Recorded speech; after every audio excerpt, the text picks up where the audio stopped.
Alright guys, welcome to the third video in the story of the Tuskegee campaign videos series. And in this one we finally transitioned to the P-40. If you haven't been with us, the first flight was actually in a Tiger Moth, just to serve as a civilian pilot training program simulator, and that was in 1941. Then you transition to the Tuskegee Air Field, where you start flying in something like a Stearman or the Waco biplane, rotary engine.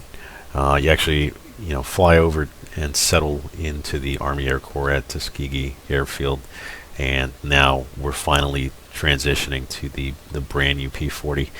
The interesting thing about the P-40, I think it took quite a long time for them to get this aircraft. And they were just, in the States waiting to go to the war. They waited for a very, very long time. And so I think they just continued to train and train and train. And maybe that's what aided them in becoming some of the best aviators in World War II. Because I think it was for a good year after their completion of their flight training, they just were sitting around waiting to get deployed. So they get the P-40. Obviously, the attack on Pearl Harbor happened on December 7th, 1941, and I guess it wasn't until January 1943 these guys are, finally getting the P-40, starting to train in it, and getting ready for deployment. So I hope you guys enjoy this video. Alright guys, so we'll get started here. There's your flight lead up there. I'll get the tail wheel locked, and I'll get the radiator in the full open position, as you can see down there. Mixture, go prop full, and we'll get the mixture up to full as well. Crack the throttle just a little bit here and get the engine started.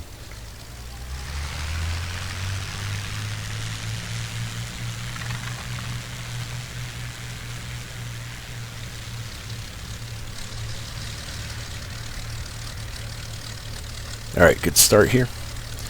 Take off flaps down.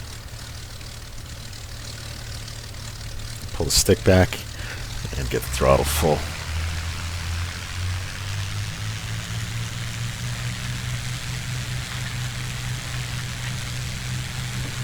It takes a lot of right rudder.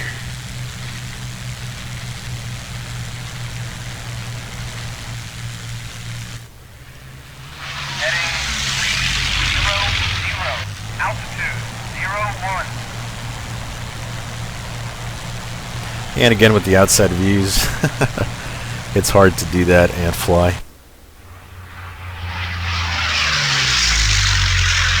Love the sound of this thing.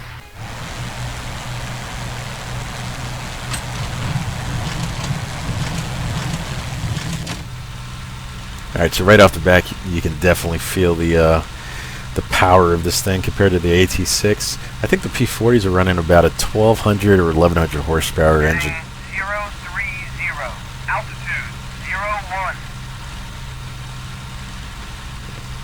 Alright, I'm going to bring the prop back.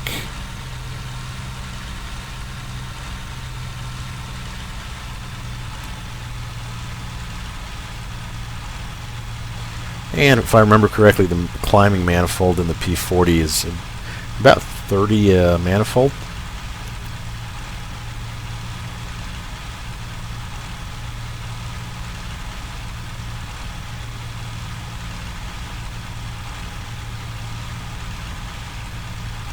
Oh, those icons. There we go. So basically, we're just going to go up to the training area here. I'll show you on the map. Go up to the training area like we did.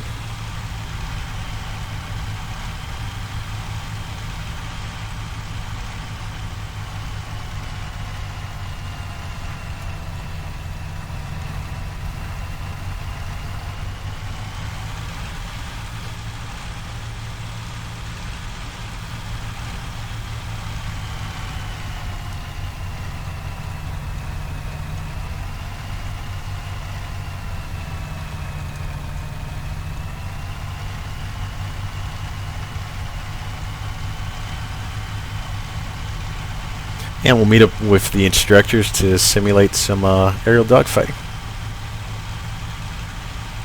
And definitely got to watch these temps down here. Make sure you don't blow up the engine. You got the coolant, and you also got the engine cylinder head temperature, I think, on the right there. That gauge right there.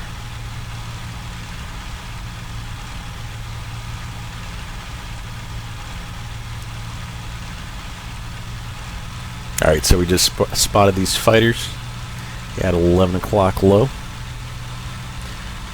And again, these are P-40 instructor pilots.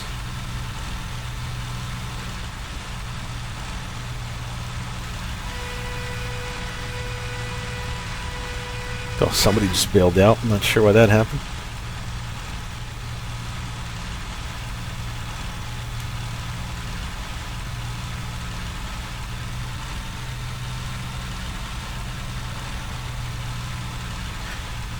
And we're not armed on this flight. You can see the German cross on these P-40s just simulating bandits.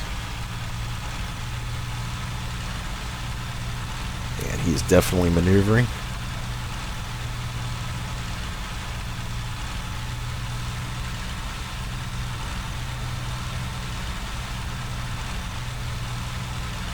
This is all HSFX AI here. So you got some guns there. Guns, guns, guns. What the hell? Stay with your leader. Stay on Alright.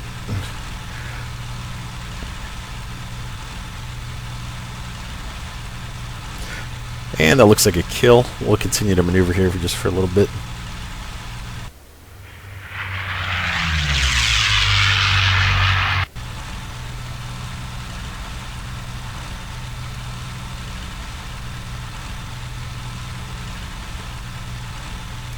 You can see how hard these pilots are maneuvering. And in combat, with HSFX, and I think 4.12 made some AI improvements as well. I'm running actually 4.11.1. He popped his flaps down there. And they do maneuver very hard, as if their life depends on it. And sometimes they're overly aggressive, and that's why they'll crash into the ground at times. But they will panic.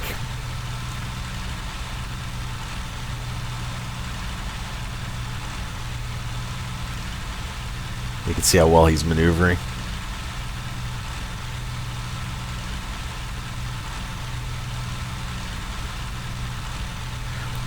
In the original IL-2, if you remember, a lot of times the aircraft, would just climb out of your range and fly absolutely perfectly, and now they actually fight. They actually stay in the fight. That was probably the biggest complaint that I had with IL-2 1946 is they would just climb away from the fight all the time.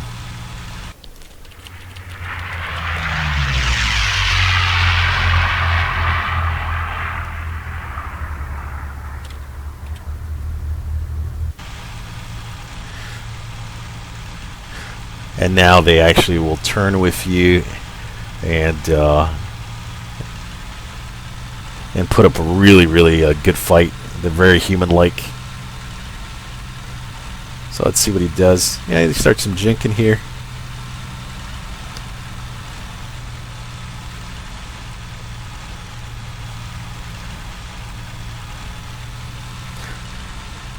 Trying some vertical maneuvers. Oh, we're kind of in a scissors now.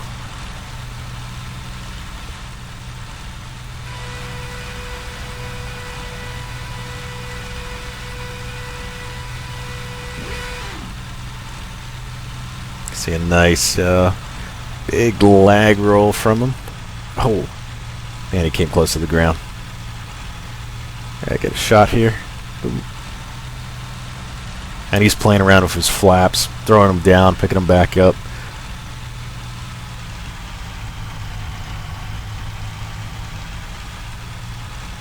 Just trying to avoid the gunshot there. It's a nice kill right there. Alright, that's definitely a kill there. And we'll knock it off here.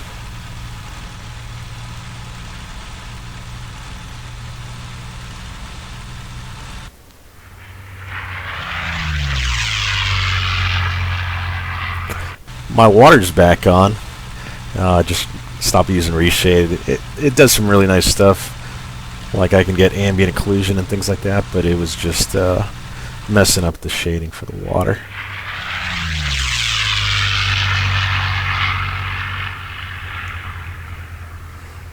What a beautiful airplane this is. So apparently we had a training accident here. I'm not sure what happened in the merge, but you can see the nice smoke effects from the mod pack if you want to check that out. And it's very frame rate friendly as well. Looks infinitely better than the default smoke effects and fire effects as well. What's really interesting is when you're engaging aircraft air-to-air like bombers, and they start smoking gray smoke and radiator fluid and oils, coming out. It looks absolutely amazing. All right, we'll head back to base here, and we'll try a landing.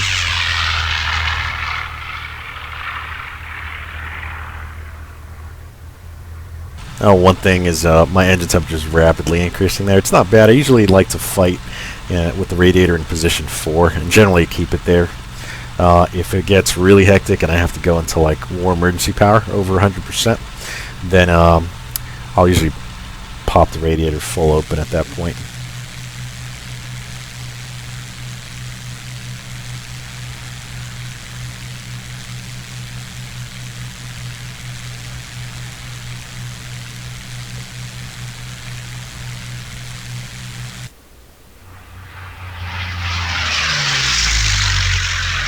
And I like to keep the radiator around 2700 RPM or so, about 80%. I think it's about 80% here. Yep. And you can definitely go even lower, down to 60. You can hear the engine's just not working as hard when you get down to these lower RPMs, about 2500 RPM. And that's a nice cruise setting if you're on a long flight.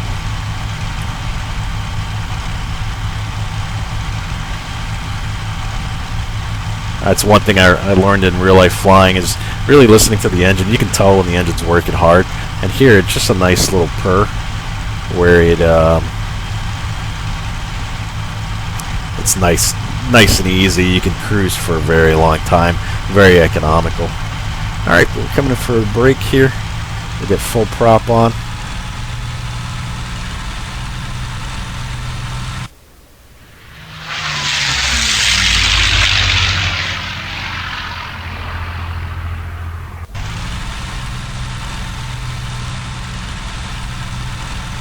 In the brake now, and the P-40, you will knock off its canopy if you open it at too high of air speeds. Probably about 150 is okay.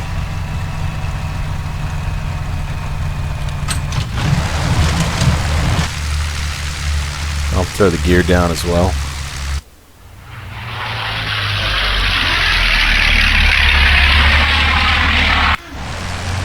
And take off flaps.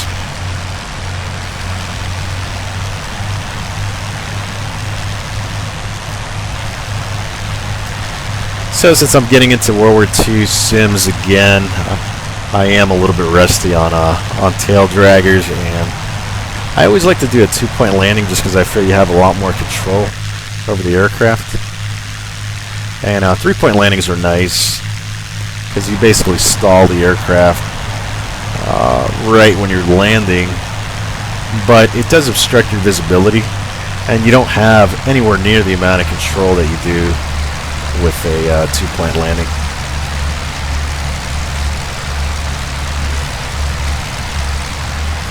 I always like to keep a little bit of power on here, because it does give you airflow over the control surfaces. There we go. And that's a nice 2-wheel landing. Usually like to let the speed bleed off here. And then I'll bring the stick all the way back, which the tail drags. And we can start applying a little bit of brakes. So you can get some really nice short field landings in P-40 if you kind of ride the prop, come in with full flaps.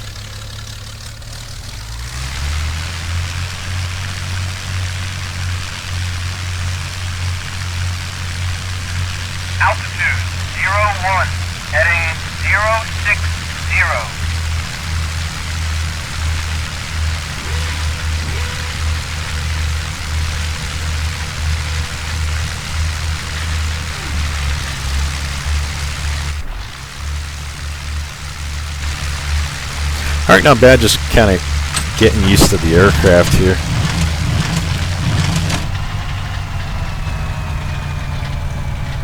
And one thing that's cool is you can always lock the tail wheel and unlock it.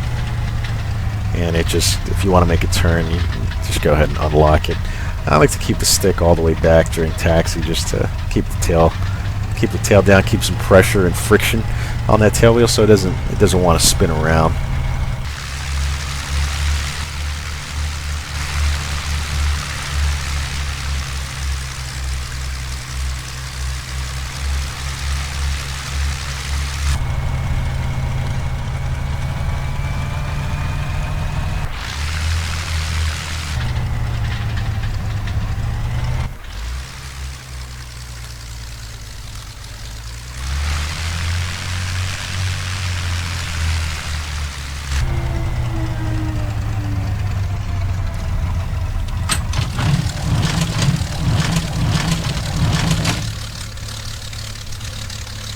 And apparently mixture control doesn't work in this aircraft, so I'll just go ahead and turn off the throttle manually. Here we go. Alright, so that was the first flight in the P-40. What an awesome airplane. Again, I'm really astounded as to how beautiful IL-2 looks. 1946, even now. You can see the kind of the paint wear on the props. I am using a prop mod, which is part of the mod pack, and you can see the tires there. I don't think I included that in the mod pack. Actually I might have, I'm not sure, but it does have the textured tires, which look really cool. The paint job, the little scratches on the paint just makes it look worn and old. I like that. Alright, so we'll continue the second phase of training here. Alright, so this is a continuation of the training in the P-40. This is going to be an air-to-ground mission, and this will be our first live-fire exercise with real bullets and real bombs. If you guys remember that airport to the northwest that we went to when it was snowing in the AT-6, we'll be going back there, except it's going to, like I said, live fire. It says, take a short trip northwest to the airport along the main road, perform a bomb run on the house target to the south of waypoint 2, and a ground strafe on the old trucks northwest of waypoint 2. So hopefully I can get myself oriented here. So let's see. The bomb run will be, I guess, at waypoint 3. There's a house. And at waypoint 2, we have to do a ground strafe on some old trucks. Alright, cool. Probably come in from the south, do the strafe first, and then drop the bomb at 3. And make sure you're clear of friendlies before firing. Destroy a target. Treat the mission like you're in combat. You'll be there soon enough, gentlemen. Here we go, fellas. Let's show them what we're made of. Alright, let's do this. Hope you guys enjoy. This is the aircraft customization screen. We're just carrying a little tiny pound, 100-pound bomb for training. It is live ordnance, but I guess you gotta be trusted with small things before you get trusted with bigger bombs here. And this is the early iteration of the P-40. It's the 1941 variant, so very early C model. We'll go out, and I do have my weapon convergence at 220 meters, a little bit higher than default, I think. Or actually, I think default's 300. I have it at 220, and bomb fuse is instant. We might as well do like I'm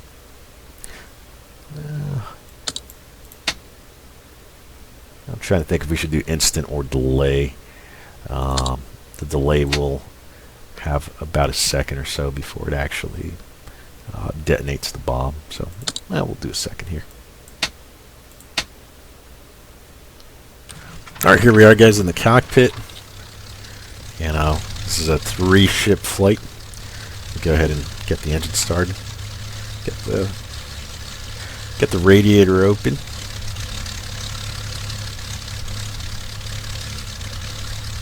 And we'll crank her up.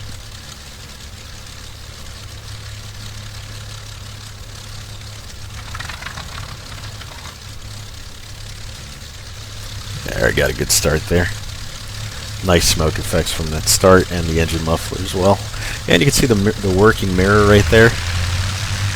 It's really cool.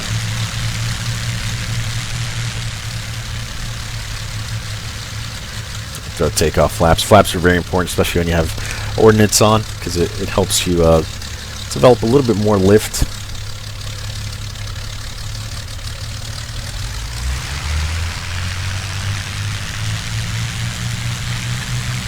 Oh, kick into war emergency power. A lot of right rudder here. I'm just fully on the rudder right now.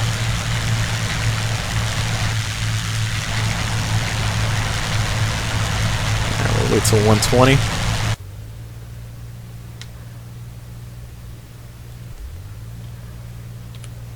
And we'll get the gear up. Heading 270. Altitude 01.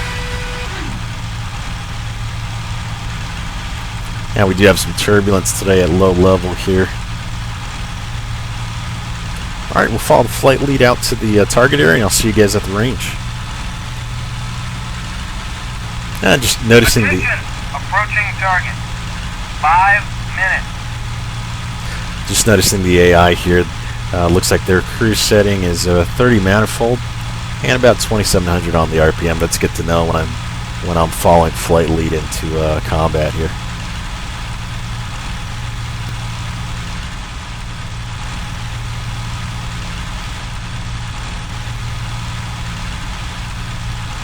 And there is quite a bit of turbulence down here. The turbulence doesn't seem to affect the AI really at all. That beautiful airplane. So what they like to do is Heading 030.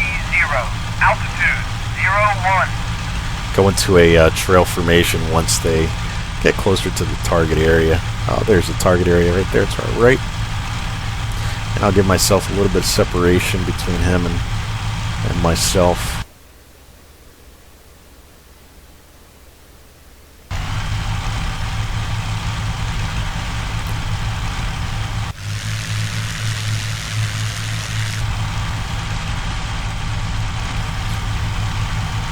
And I think what I'm going to do is actually make that bomb run first at target 3 and then come back and practice the strafing exercise.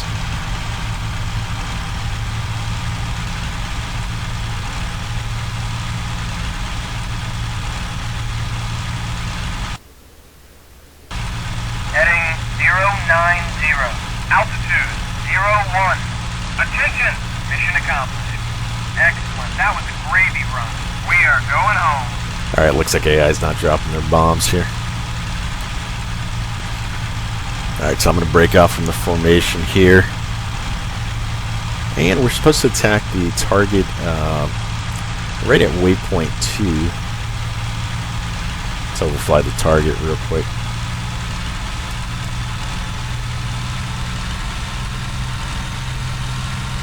What the hell? Stay with your leader.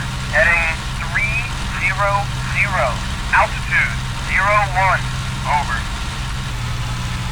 Alright guys, I'm not finding the that house or the trucks. I'm not sure if I can't see them or if they're just gone, which it is possible. So we're going to do a bombing run. This is supposed to simulate like an abandoned airfield used for training purposes. And we'll try to do a bombing run on that fuel tank right there. So I am going to think about my way out here. As soon as that nose comes over the Heading 120. Altitude comes over the target, I'm gonna drop it.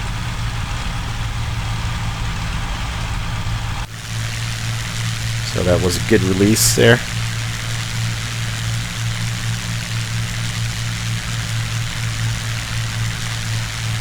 Aiming for that little fuel thing right over there.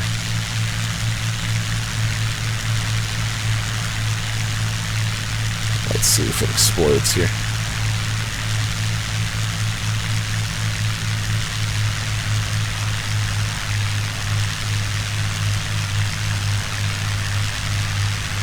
And I'm not sure if it did, actually. I don't think it did. Heading 210. I think that's why I don't like using the delay, because I think it needs there is an arming time in the newer IL-2s where if the bomb is dropped too low, it just doesn't have time to arm. I think I like the instant better, and I think I had issues with it in the past, so could be my mistake. You might need to be at a minimum altitude or a maximum altitude before that bomb has enough time to arm.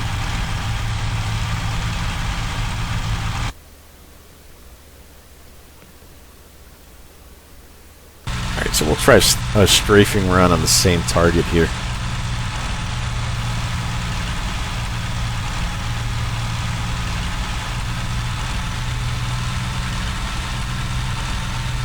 And there is a lot of turbulence.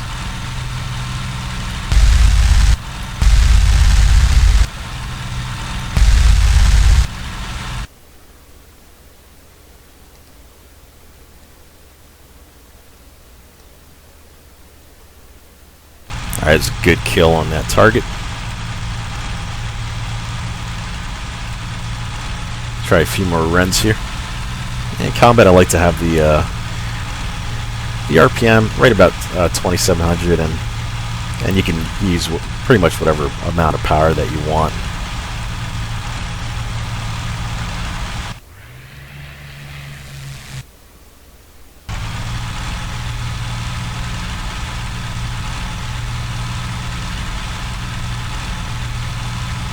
And one thing I'm always trying to be conscious of is my exit here, so I don't get target fixated.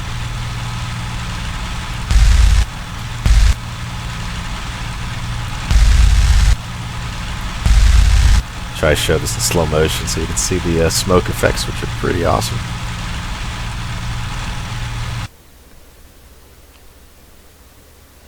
One good thing is to tower, go ahead. You're cleared for landing. Is to climb back up and maneuver off target. Altitude is absolutely your best friend when it comes to CAS missions. I heard World War II pilots said that you never attack a gun unless you absolutely have to, because it's just kind of playing with death for really no good reason, unless that's the target, in other words. Alright, we'll do one last strafing run here on these fuel tanks.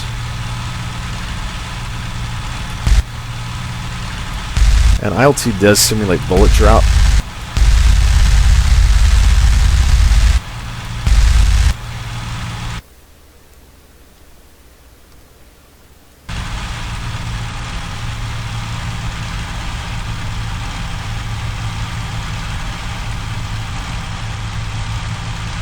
Alright, nice kill on those fuel tanks. Alright guys, I think with that we're going to head back to base and land it. A lot of fun. So we'll do one more low pass here.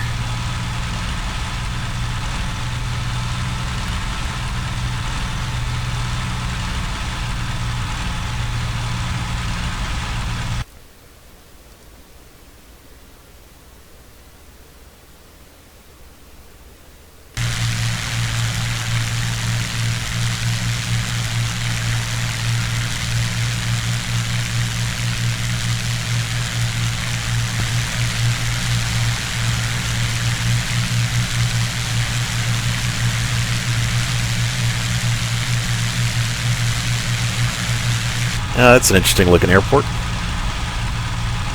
Looks like a sheet of ice from here.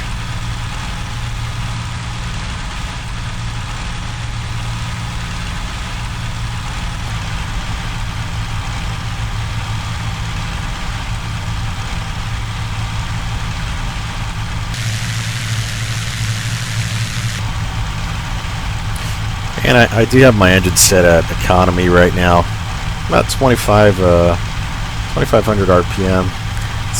She's just purring right now at this RPM with 30 manifold, and I could probably even reduce the manifold a little bit down to like 27 or so. But the one thing you really have to watch out for is your fuel, which is right there. And I think I calculated the total fuel and the fuel burn, and I don't know what it is in the simulator, but it was in heavy combat, like you're dogfighting, you are maneuvering on targets. It's as little as like 40 minutes, I want to say. 40 minutes of really hard combat before you got to get back.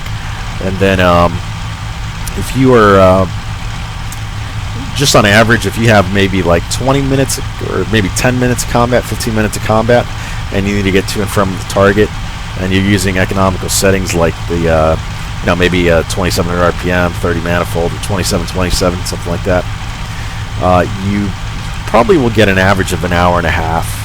If you climb up pretty high and you get the supercharger in there, and you get some really economic settings at high altitude, I'm guessing you could get up to 2.5 hours with it. But it really is not a high endurance aircraft, like a lot of fighters are not. The P-51 and the Spitfire were unique in that they have really long legs, mostly due to their awesome aerodynamic designs.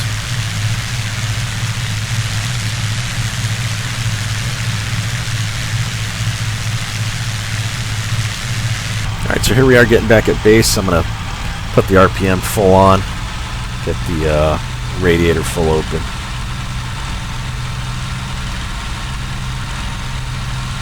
And we'll do an overhead brake. There's a lot of turbulence in this in-between altitude.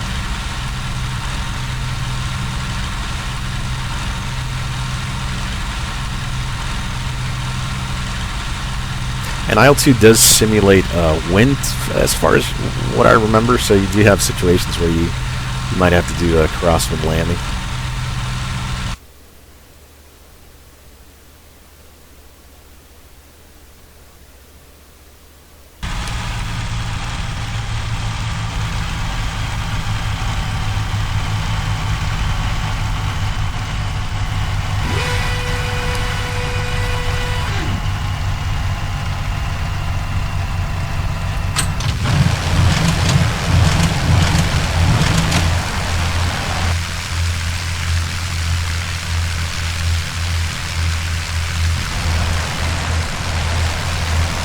And here I'm just trying to trim it for airspeed. You can see my airspeed indicator going haywire, and my turn and bank indicator as well. And about 27 manifolds probably good for the approach here. You have to add power in turns just to keep your flying speed, because you do introduce a lot of drag when you enter a turn. And I'll go ahead and go full flaps for the landing. If you have turbulence or in real life we have like wind shear and stuff, you do want to come in a little bit faster, keep some power in as well, so you can fight through the wind. And last time, once that turbulence cut out in the T6, it really got me, so I'm trying to keep my speed up here. Alright, there we go.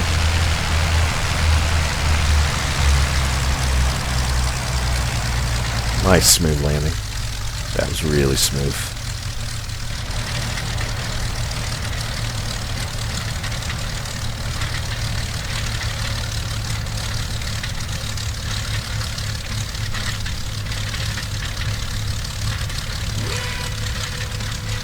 Check the flap so I can kill the lift here.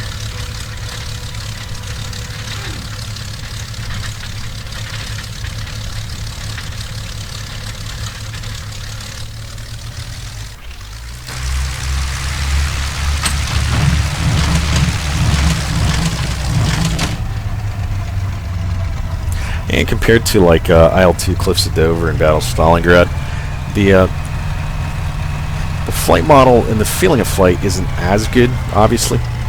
And you actually get a lot more feedback and sound feedback in the newer IL-2s. But you can definitely tell that the foundation is here. This is why it's important to zigzag, because there's a P-40 parked in a kind of an odd location.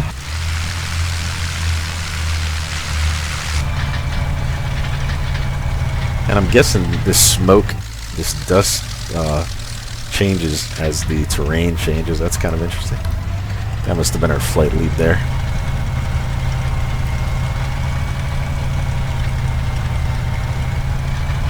Really nice sound for the engine here.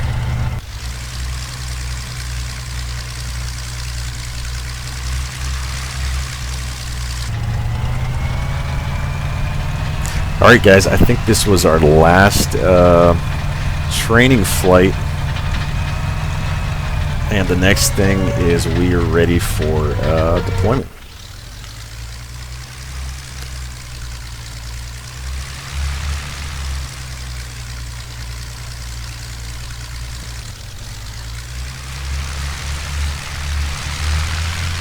Get a nice sharp turn here.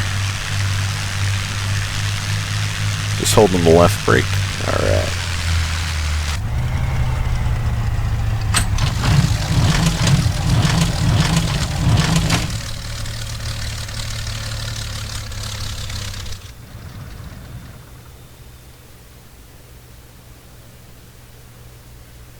Alright guys, hope you enjoyed the training introductory videos. Remember, this is just the start to the IL-2 Tuskegee campaign. And then we're going to go out, actually get deployed, and maybe you can guess where these guys got deployed first. It's in the movie, the original one. Pretty cool stuff. So stick around for the series, and I hope to join, or hope you guys join me on the next Tuskegee Airmen flight. Thanks for watching, guys. I'll see you guys next time.